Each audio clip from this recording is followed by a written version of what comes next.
Have you ever felt like you're being watched?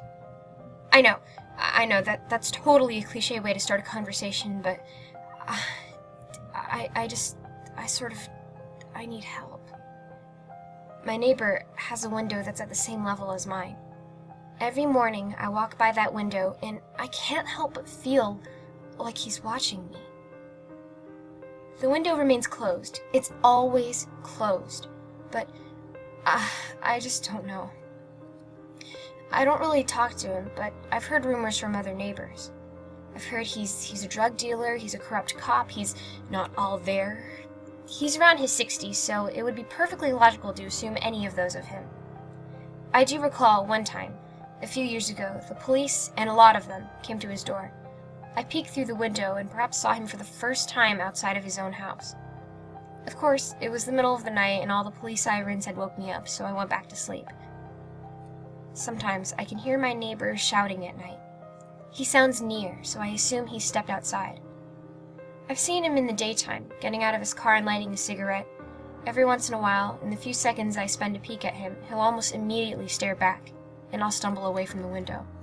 Sometimes I see kids avoid walking near his house, as if they've heard awful stories about it. I don't blame them. I feel like he watches them, too.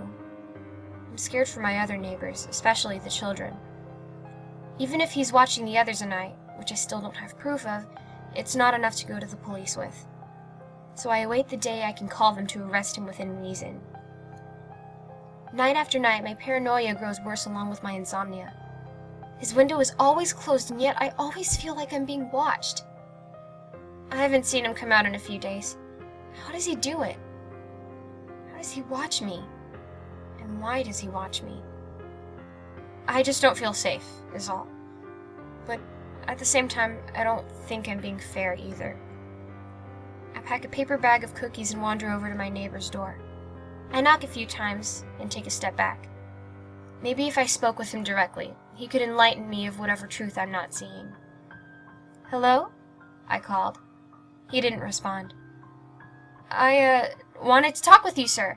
I enjoy visits with neighbors and I brought cookies." He still hadn't come to the door. "Is the door open?" I called, reaching for the handle, my heart pumping wildly. I clenched my fist holding the bag as my other hand turned the knob. "Look, I just want to talk, okay?" What was before me was something I'll never forget. I let out a scream and ran to my own home. I had just seen the dead body of my neighbor, old Man Harkingson. Finally, I could call the police, not on him, but for him. A turn in events I was not expecting. The police investigated the scene and told me he had died of a heart attack. "How awful," I said, feeling bad for my suspicions. "I wish I had come earlier in the morning." "That wouldn't have changed anything," the officer said. "He died 4 days ago." 4 days ago. But in that time, I had still felt the feeling of being spied on. And if it wasn't old Man Harkingson, then who was it?